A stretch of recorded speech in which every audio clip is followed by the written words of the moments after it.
Hello every one, എന്തൊക്കെയുണ്ട് വിശേഷം? നമ്മളിന്ന് സംസാരിക്കാൻ പോകുന്നത് ഇന്നലെ ഞാൻ പകുതിയാക്കി വെച്ചൊരു കാര്യമാണ്, ഏഞ്ചൽ നമ്പേഴ്സ്. അപ്പോൾ ഈ ഏഞ്ചൽ നമ്പേഴ്സിനെ കുറിച്ച് നമ്മുടെ യൂട്യൂബിലാണെങ്കിലും അല്ലാതൊക്കെ ആണെങ്കിലും നമ്മൾ കേട്ടിട്ടുണ്ട് പലപ്പോഴും, അല്ലേ? ചിലപ്പോൾ ആദ്യമായിട്ട് കേൾക്കുമായിരിക്കും എന്താണ് ഏഞ്ചൽ നമ്പേഴ്സ് എന്നൊക്കെ പറയുന്നത്. അപ്പോൾ ഇന്നലെ ഞാൻ പറഞ്ഞിട്ടുണ്ടായിരുന്നു, നമ്മൾ 11 പ്രാവശ്യം എഴുതുക, 55 പ്രാവശ്യം എഴുതുക, അതുപോലെ 33 പ്രാവശ്യം. ഈ ഒരു സംഖ്യ തന്നെ റിപ്പീറ്റ് ചെയ്ത് വരുന്നതിനെയാണ് നമ്മൾ ഏഞ്ചൽ നമ്പേഴ്സ് പറയുന്നത്. അതായത് 111, 222, 333, അതായത് 3 1, 3 2, 3 3, 3 4, അങ്ങനെ 444, 555. അപ്പോൾ ഈ ഒരു മെത്തേഡിനെയാണ് നമ്മൾ ഏഞ്ചൽ നമ്പേഴ്സ് എന്ന് പറയുന്നത്. അപ്പോൾ ഈ ഏഞ്ചൽ നമ്പേഴ്സ് നമ്മൾ എപ്പോൾ കാണും, എങ്ങനെ കാണും, അതൊക്കെ ഒരു കോയിൻസിഡൻസ് ആണ്. അപ്പോൾ നമ്മൾ വണ്ടി ഓടിക്കുമ്പോൾ പെട്ടെന്നൊരു വണ്ടിയുടെ നമ്പർ KL 76 അല്ലെങ്കിൽ KL 35, 771, അല്ലെങ്കിൽ KL അങ്ങനെ ഓരോ സ്ഥലത്തിൻ്റെയും ഇതുണ്ട്. KL 42, 221 എന്നൊക്കെ പറഞ്ഞ് നമ്മൾ കാണാറുണ്ടല്ലേ.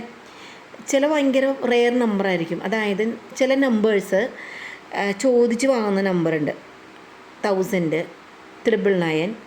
അത് നമ്മൾ പൈസ കൊടുത്ത് ചില വ്യക്തികൾ എൻ്റെ കാറിന് അല്ലെങ്കിൽ എൻ്റെ സ്കൂട്ടറിന് എൻ്റെ പർട്ടിക്കുലർ വണ്ടിക്ക് ഇന്ന നമ്പർ വേണം എന്ന് പൈസ കൊടുത്ത് മേടിക്കുന്ന ചില നമ്പേഴ്സ് ഉണ്ട്. ഈ നമ്പേഴ്സിന് അർത്ഥം എന്താണെന്ന് വെച്ചാൽ, ഈ നമ്പേഴ്സിനെല്ലാം ഒരു മാലാഖയുണ്ട്, ഒരു ഏഞ്ചൽ. ആ ഒരു ഏഞ്ചൽ നമ്മൾക്ക് സന്ദേശം നൽകുന്നു എന്നാണ് ഇതിൻ്റെ ഒരു നിയമം, ഇതിൻ്റെ ഒരു അർത്ഥം എന്ന് പറയാൻ. അതായത് നമ്മൾ പ്രവർത്തിക്കുന്ന അല്ലെങ്കിൽ നമ്മൾ ജീവിക്കുന്ന ഈ ഒരു ഭൂമിക്ക്, ഈ പ്രപഞ്ചത്തിന് ഒരു എർത്തുണ്ട്, ഒരു ശക്തിയുണ്ട്, ഒരു എനർജി ഉണ്ട്. ഈ എനർജി വൈബ്രേറ്റ് ചെയ്യുന്നത് എല്ലാത്തിലും കൂടിയാണ്. എല്ലാ വസ്തുക്കളിലും ഒരു എനർജി ഫീൽ ചെയ്യുന്നുണ്ട്, അല്ലേ? നമ്മളിവിടെ ഇരിക്കുമ്പോൾ തന്നെ എനർജിയാണ്. നല്ല കാറ്റ്, നല്ല തണുപ്പ്, നല്ല ചൂട്, ഇതെല്ലാം എവിടെ നിന്നാണ്? കാലാവസ്ഥ വ്യതിയാനം എന്നൊക്കെ നമ്മൾ പറയാം. ന്യൂനമർദ്ദം വരുമ്പോൾ മഴ പെയ്യുന്നു, പക്ഷേ അതിലൊക്കെ എനർജി ഉണ്ടല്ലോ. എല്ലാത്തിലും ഒരു ജീവൻ കുടികൊള്ളുന്നുണ്ട്, ഒരു ജീവൻ ചലിക്കുന്നുണ്ട്. ജീവനറ്റ ശരീരത്തിനെയാണ് മരിച്ചു എന്ന് പറയുന്നത്, അല്ല. അപ്പോൾ അതിന് എനർജി ഇല്ല, എന്ത് ചെയ്താലും അതിന് അറിയുന്നില്ല. അപ്പോൾ ഈ എനർജി വൈബ്രേഷൻ നമ്മൾ ചില സമയങ്ങളിൽ നമുക്ക് ഒരു ഹിൻഡ് തരും. അതായത് എൻ്റെ കൂടെ ഇന്ന ഒരു ഏഞ്ചൽ ഉണ്ട് എന്ന് ചില സമയങ്ങളിൽ നമ്മളെ കാണിക്കുന്നത് ഈ ഒരു രീതിയിലൂടെ ആയിരിക്കും, ഈ ഒരു മെത്തേഡിലൂടെ ആയിരിക്കും. നമ്മൾ കണ്ടിന്യൂസ് ആയിട്ട് ഏഞ്ചൽ നമ്പർ കാണുന്നുണ്ട്. ചിലപ്പോൾ നമ്മുടെ ഫോൺ നോക്കുമ്പോൾ സമയം 11:11, അത് നമ്മൾ ശ്രദ്ധിക്കാതെ ഒത്തിരി പേരുണ്ടാവും കേട്ടോ. 10:10 അല്ലെങ്കിൽ 12:12 എന്നൊക്കെ പറഞ്ഞാൽ ഒരു നമ്പർ വരുമ്പോഴത്തേക്ക് മണി 12:12 ആയി, അല്ലെങ്കിൽ 10 മിനിറ്റ് കഴിഞ്ഞ് 10 മണി കഴിഞ്ഞ് 10 മിനിറ്റായി, അത് 10:10 കാണിക്കും അതിൻ്റെ അകത്ത്. അല്ലെങ്കിൽ 11 മണി കഴിഞ്ഞ് 11 മിനിറ്റായി, അല്ലെങ്കിൽ 1 മണി കഴിഞ്ഞ് 11 സെക്കൻഡായി, 11 മിനിറ്റായി എന്നൊക്കെ നമ്മൾ പറയുമല്ലേ. അപ്പം കൂട്ടി വായിക്കുമ്പോൾ 111 ആണ്, 4 1 വരും. 9 മണി കഴിഞ്ഞിട്ടോ, അല്ലെങ്കിൽ 9:09 അങ്ങനെയൊക്കെ വരും.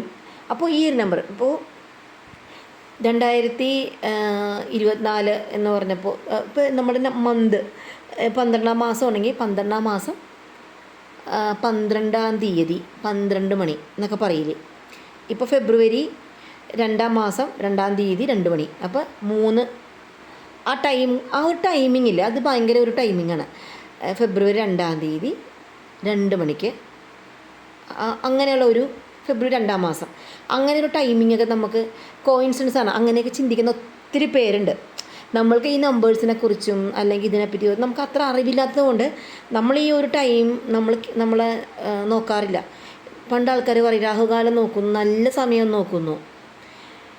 ആ ഒരു സമയം എന്ന് പറയുന്നത് ഈ ഒരു മാലാഖയെ നമ്മളുടെ സംരക്ഷിക്കുന്ന മാലാഖമാരുടെ ആ ഒരു ടൈമിങ്ങൊക്കെ അനുസരിച്ചൊക്കെ വരും. അപ്പോൾ ഇതെല്ലാം ഒരു എന്താ പറയുക, സയൻറ്റിഫിക് ചിന്തകളാണ്.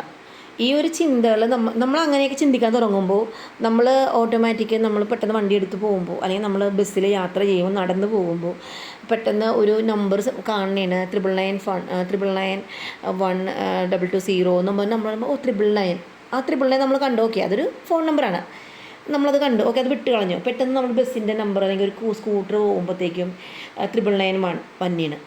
ഞാൻ 999 കണ്ടല്ലോ. അപ്പോഴും ഒരു കോയിൻസിഡൻസ് ആയിട്ട് അത് വിട്ട്. കേട്ടോ. നമ്മൾ ജസ്റ്റ് നമ്മളുടെ ഫോൺ അല്ലെങ്കിൽ നമ്മൾ പെട്ടെന്നൊരു നമ്പർ നമ്മൾ വിളിക്കണേണ്, അത് തന്നെ 999. ഓക്കെ, അപ്പോൾ നമ്മൾക്ക് ലിങ്ക് ആവണേണ് ആ ഒരു 999 എന്നുള്ള ഒരു സംഖ്യ നമ്മളിലേക്ക് ലിങ്കായി വരുന്നതാണ്. അപ്പോൾ അതിനൊരു ഒരു സംരംഭം തുടങ്ങുക, നിനക്ക് നല്ല സമയമാണ്, ഞാൻ നിൻ്റെ കൂടെ ഉണ്ട് എന്നുള്ള ദൈവത്തിൻ്റെ പ്രത്യേക ഒരു സയൻസാണ്, ഒരു സൈൻ ബോർഡാണ് നമുക്ക് തരുന്നത്. സയൻസ് എന്നല്ല, സൈൻ ബോർഡ്. അപ്പോൾ നമുക്കൊരു ഈ ഒരു സൂചനാ ഫലകം എന്ന് പറയും. കാരണം ഇതിലേ പോവുക, ഈ വഴി നല്ലതാണ്, അത് നീ ഇപ്പോൾ ചെയ്തുകൊണ്ടിരിക്കുന്ന പ്രവൃത്തി നല്ലതാണ് കേട്ടോ എന്ന് ദൈവം നമുക്ക് ഈ ഒരു ഇൻഡ്യൂഷൻ തരുന്നത് ഇതുപോലെയുള്ള നമ്പേഴ്സിലായിരിക്കും. അപ്പോൾ നമ്മൾ ദൈവികമായി പ്രാർത്ഥിക്കുകയും മെഡിറ്റേഷൻ ചെയ്യുകയൊക്കെ ചെയ്യുമ്പോൾ നമ്മുടെ മനസ്സിലേക്ക് സ്വാഭാവികമായും ഈ നമ്പറുകളൊക്കെ കാണുമ്പോൾ ഒരു വൈബ്രേഷൻ തോന്നും.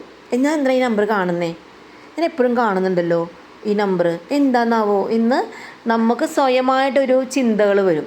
അപ്പോൾ എനിക്കിത് കാണണം എന്ന് വിചാരിച്ചിറങ്ങുമ്പോൾ കാണണമെന്നില്ല. ഇതൊരു പെട്ടെന്ന് കാണുന്ന നമ്പർ, 444 ആണല്ലോ അത്.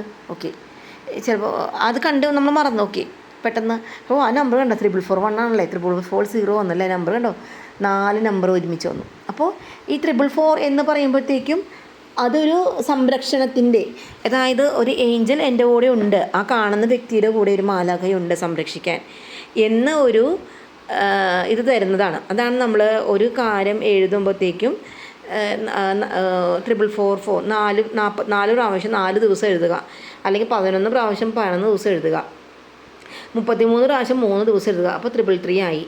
അതൊരു ആ ഒരു ഏഞ്ചൽ, ഞാനത് എഴുതുമ്പോൾ ആ ഒരു ഏഞ്ചൽ എന്നിലുണ്ട്, അത് എൻ്റെ കൂടെ ഒരു സംരക്ഷണത്തിനായിട്ട് എനിക്കുണ്ട്. നമ്മൾ ഇതുപോലെ തന്നെ അത്യന്തികമായി നമ്മൾ ആഗ്രഹത്തോടെ ഏഞ്ചലിനെ കാണണം എന്നൊക്കെ നമ്മൾ ആഗ്രഹിച്ചാൽ അതിൻ്റെ ഒരു വൈബ്രേഷൻ നമുക്ക് തീർച്ചയായിട്ടും വരും. നമ്മൾ അങ്ങനെയൊക്കെയല്ലേ ഇപ്പോൾ ouija board, god spirit please come എന്നൊക്കെ പറയുന്നത്. അപ്പോൾ അത് വിശ്വാസത്തോടുകൂടി പ്രാർത്ഥിക്കുന്നുണ്ടിട്ടാണല്ലോ ആ ഒരു സ്പിരിറ്റ് നമുക്ക് വരുന്നത്, ഒരു ആത്മാവ് വരുന്നതെന്നൊക്കെ പറയുന്നത്. അപ്പോൾ നമ്മൾക്ക് വേണ്ട ആ ഒരു വൈബ്രേഷൻ ഇങ്ങനെയുള്ള ചില കാര്യങ്ങളിൽ പ്രവർത്തിക്കുന്നുണ്ട്. അപ്പോൾ അത് സത്യമായ കാര്യമാണ്. അതുകൊണ്ടാണ് നല്ലത് ചെയ്യുക, നല്ലത് പ്രവർത്തിക്കുക, നല്ലത് ചിന്തിക്കുക, നമ്മൾക്ക് മനസാക്ഷിക്കുത്ത് തോന്നാതിരിക്കട്ടെ എന്ന് പറയുന്നത്. നമ്മൾ ചെയ്യുന്ന കാര്യങ്ങൾ ഏറ്റവും സത്യസന്ധമാണ്, അത് എൻ്റെ സത്യമാണ് എന്ന് ഞാൻ വിശ്വസിച്ചാൽ അത് സത്യമാണ്. നമുക്കൊരിക്കലും മറ്റുള്ളവരെ പറ്റിക്കുകയാണെന്നുള്ള ഫീലിങ്സ് ഒന്നും നമുക്കൊരിക്കലും തോന്നാൻ പാടില്ല.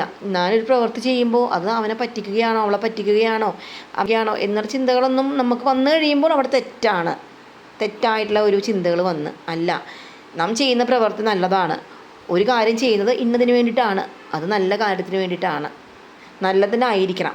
മോശമായ കാര്യങ്ങൾക്ക് നമ്മളൊന്നും ചെയ്യരുത്.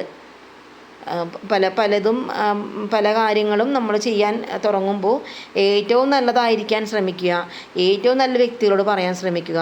അതേപോലെ തന്നെ നെഗറ്റീവ് പറയും അല്ലെങ്കിൽ നെഗറ്റീവ് മാത്രം നമ്മളിലേക്ക് തരുന്ന വ്യക്തികൾ അല്ലെങ്കിൽ സാഹചര്യങ്ങൾ നമ്മൾ മാക്സിമം ഒഴിവാക്കുക. അതെല്ലാം നമ്മളിലേക്ക് വരുന്ന ചിന്തകൾക്ക് തടസ്സമാണ്. നല്ല നല്ല ചിന്തകൾ ഒരിക്കലും നമ്മുടെ മനസ്സിലേക്ക് വരില്ല. ഇവർ പറയുന്ന നെഗറ്റീവ് കാര്യങ്ങളും അല്ലെങ്കിൽ അവർ കാണിക്കുന്ന നെഗറ്റിവിറ്റിയൊക്കെ ആയിരിക്കും നമ്മുടെ മനസ്സിലേക്ക് ഏറ്റവും ഫസ്റ്റ് കയറി വരുന്നത്. അപ്പോൾ മാക്സിമം നമ്മൾ നല്ലതായിട്ട് ചിന്തിക്കാൻ ശ്രമിക്കുക, നല്ലതായിട്ട് പ്രവർത്തിക്കാൻ ശ്രമിക്കുക. എല്ലാം നല്ലതിനേ വരുള്ളൂ എന്ന് മനസ്സിൽ ഉറപ്പിക്കുക. എല്ലാം നല്ലതിനേ വരുള്ളൂ. അപ്പോൾ 111, 222, 333, 444, 555 ഇങ്ങനെ 3 വരുന്നതും 4 1 വരുന്നതും അല്ലെങ്കിൽ 4 9 വരുന്നത്, 10 10 വരുന്നത്, അല്ലെങ്കിൽ 1 2 1 2 വരുന്നതെല്ലാം അതൊരു കോയിൻസിഡൻസ് ആയിട്ട് വരുന്നതല്ല. ഇതെല്ലാം നമ്മൾ പറയുന്ന പേര് ഏഞ്ചൽ നമ്പേഴ്സ് എന്നാണ്. ഏഞ്ചലിന് അതിൻ്റേതായിട്ടുള്ള ഗുണങ്ങളും പവറും എനർജിയും എല്ലാം ഉണ്ട്.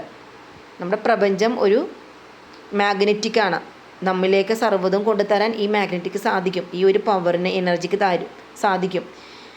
അത് നമ്മൾ ചോദിക്കേണ്ട സമയത്ത് ചോദിക്കുക, കിട്ടിയിരിക്കും, തീർച്ചയായും കിട്ടിയിരിക്കും. Thank you.